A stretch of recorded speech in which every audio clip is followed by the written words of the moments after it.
everybody? Dark Cosmic here, back with another astrology video. Today I would like to talk about having your Mars in the ninth house. So what is it like for these people?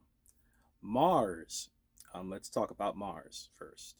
Mars represents your motivation, your willpower, pardon me, your ambition, your sex drive. Mars is ruled by both Scorpio and Aries. So, and also something that I would like to put into this video, because I didn't do it that much for the other ones, is that Mars, the way I like to look at the planets, I like to look at them like they're individuals. And Mars in particular, to me, is like a younger male, from like 21 to 13, 13 to 21, whichever way you want to say it. It is a youthful, masculine, male energy, the type of energy um, that you send these beings to war if need be. It's like that age group where they can be the most indoctrinated to become warriors, if you will. So this is what Mars energy is a youthful male energy. So it is a very prominent energy in men, and not so much of a dominant force in a woman's chart, unless she's an Aries or a Scorpio or a Capricorn. Otherwise, it's not really like a major force in her chart. Oh, and unless she has her, there's many ways that this could play out where it's dominant in a woman's chart. I don't want to go through all of them, but here's a couple more. Another way that it could be dominant in a woman's chart, or when I say dominant, I mean Mars playing a really powerful role in their chart and in their life, is if their ascendant is, uh, you know, Aries, Scorpio, or Capricorn, or if they just simply have a lot of planets conjuncting Mars, or, yeah, that's it. I'm not gonna give any more. So it's not that prominent in a woman.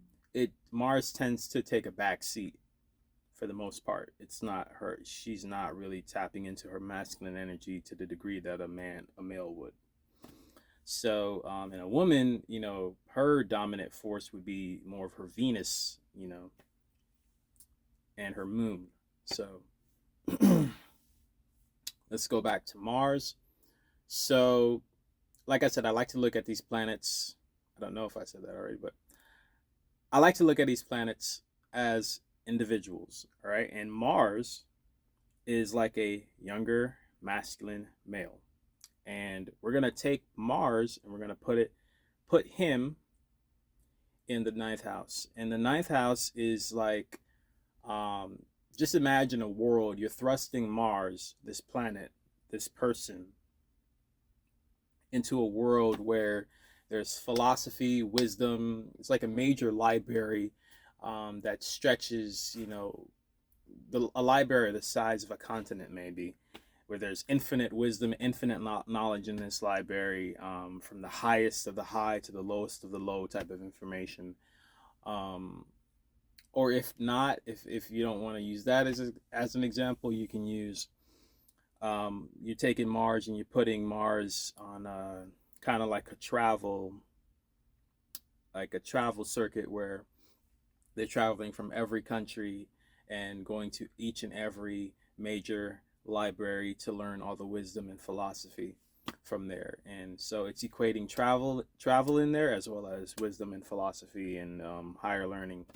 So we're taking Mars and we're putting it there. So Mars, I wouldn't say Mars is at its best here, but Mars does enjoy being in the ninth house simply because this is a fire house. This is, the sister sign of Aries, Sagittarius, rules the ninth house. So Mars likes being here. Mars can express its passions here. It has to express its passions in a higher way, though, for the most part, but it likes to be in the ninth house. Now, One drawback about this placement, I would say, is that there is an excess when it comes to their motivations.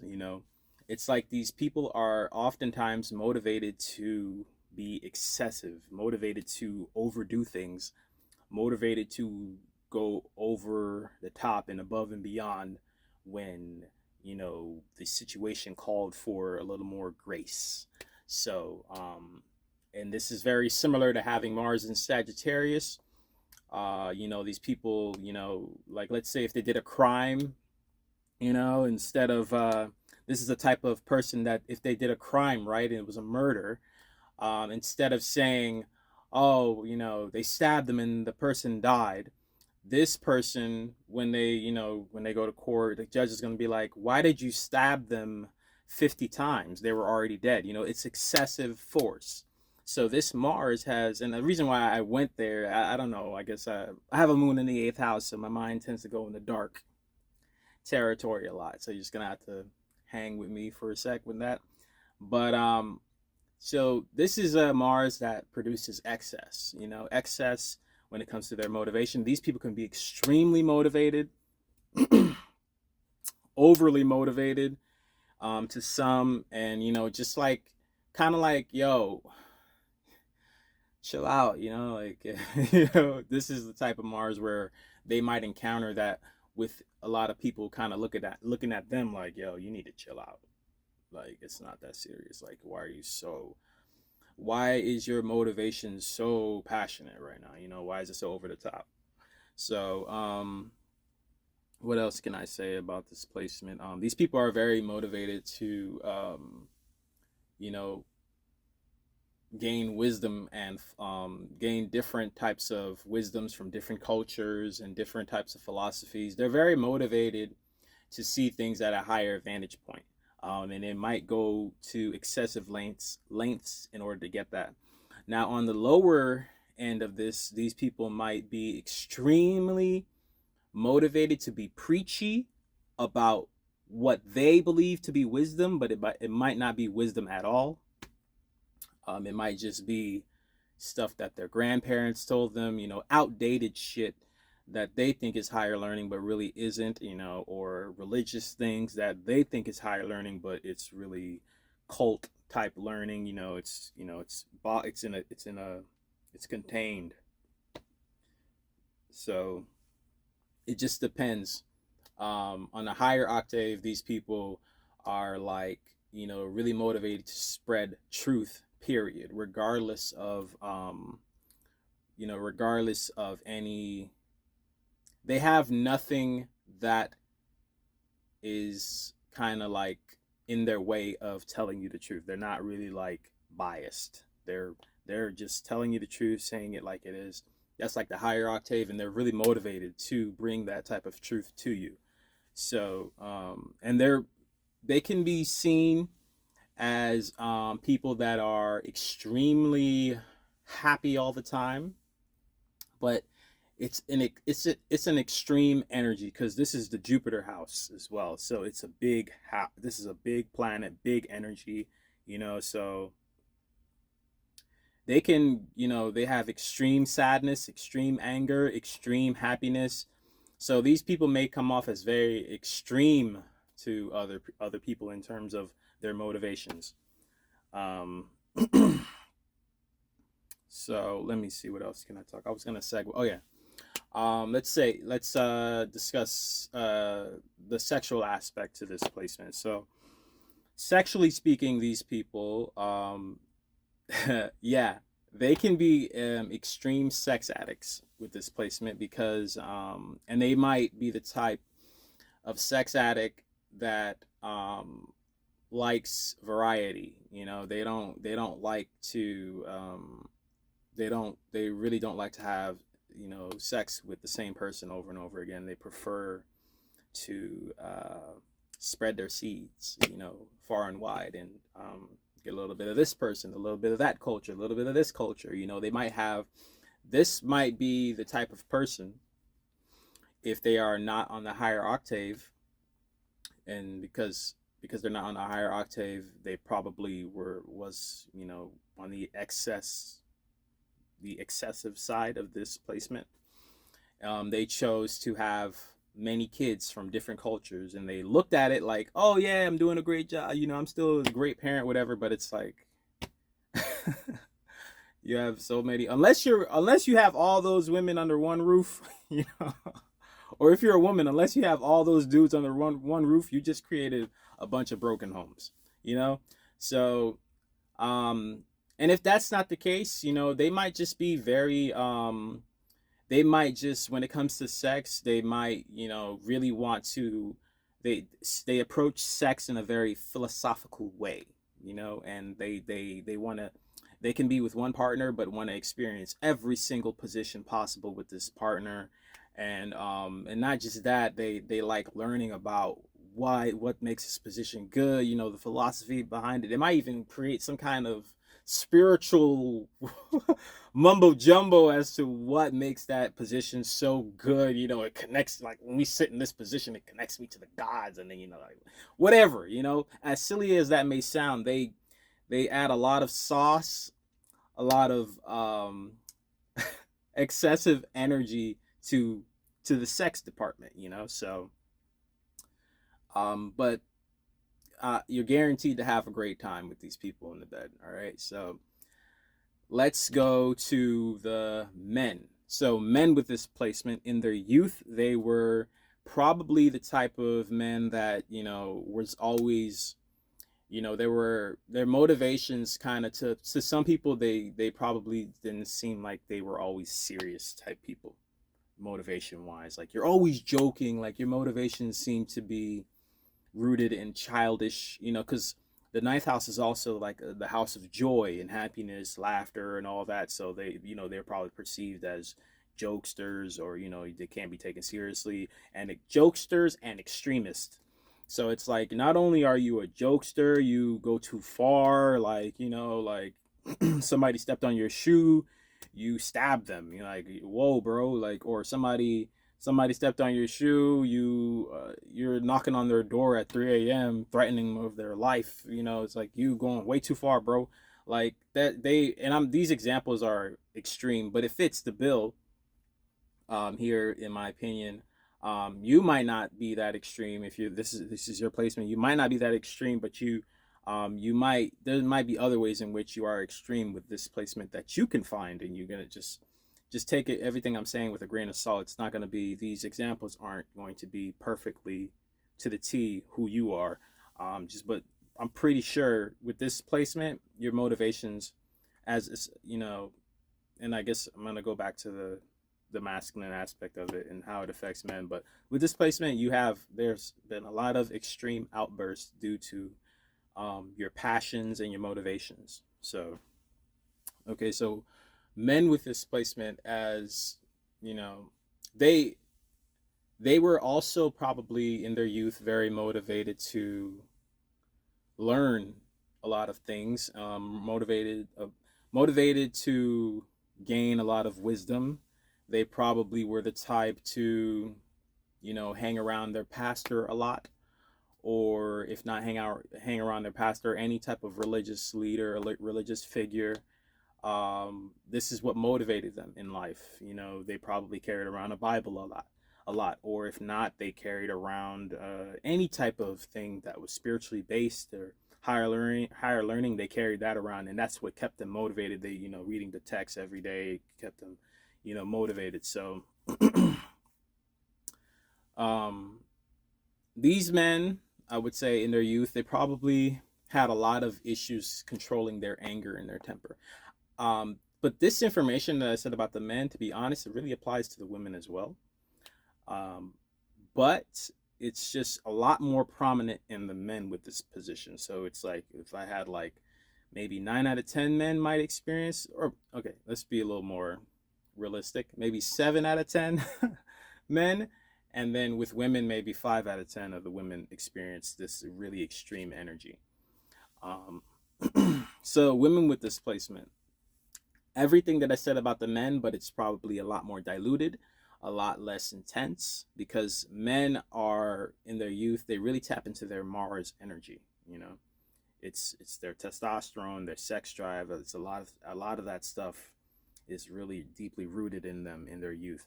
As they get older, though, these men will tap into their sun, Saturn, and Jupiter energy, and because these are the higher masculine energies in their chart, that they can look to for wisdom and guidance.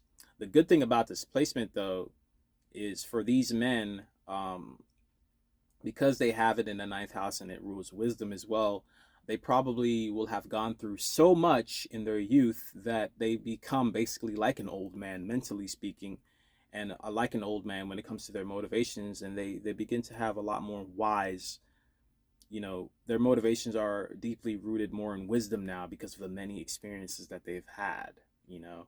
So sometimes these type of people, they need to go through all this crazy shit in order for them to come out on top with a whole bunch of wisdom to now approach life with. So back to the women with displacement, they were very much attracted to men with this type of energy. So they were very much attracted to Sagittarius type men. And when I say Sagittarius type men, I don't mean the zodiac sign Sagittarius, although that can be the case. I mean that they were simply attracted to men with the qualities of Sagittarius. It doesn't have to be the zodiac sign Sagittarius, just the qualities. So these could be men that are, in a higher fields of learning, could be college professors, or men that are dealing in excess, ballers, shot callers, whatever, men that have a whole lot of money, or men that are dealing in fields of being, extremist, maybe daredevils, if not daredevils, just gangster who's living on the edge all the time. If not that, just somebody who is just very intense and extreme in general. Or these women were attracted to men that were very jovial, very happy go lucky all the time, always had a big smile and just laughing all the time. You know, people that do a lot of practical jokes and just always smiling and laughing and joking around. Um, or these women were attracted to men that had a lot of wisdom. So, and as these women get older, they stop being attracted to that so much because um, in a woman's chart, Mars oftentimes represents the bad boy. So this represents the male that you might not want to settle down with. You might want to just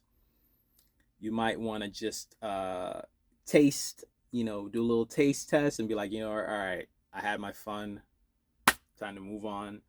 And where you will find your more steady mate would be in your Jupiter, looking at the sign of your Jupiter and house placement of your Jupiter.